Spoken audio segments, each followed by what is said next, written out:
So obviously, Jason, there is a problem. How do we fix it when it comes to security in our country? Good evening.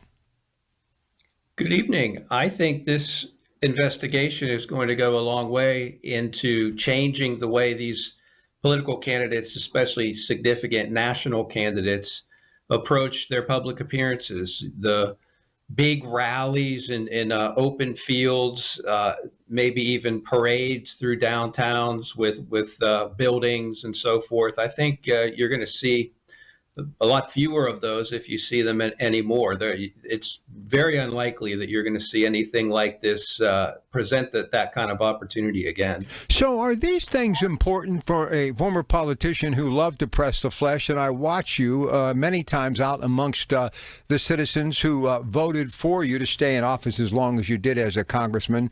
Do you think that that is needed and necessary in today's world, meaning meeting the folks, the constituents? It's necessary. I will say, I don't want to get into too much detail, but I have always been concerned about members of Congress because members of Congress, for the most part, unless there's a threat, do not have security detail. And many of them, are very out there in the public. They're Vulnerable. very available for any type of public event. And there have been, of course, examples of tragic circumstances happening, in the last 10 years.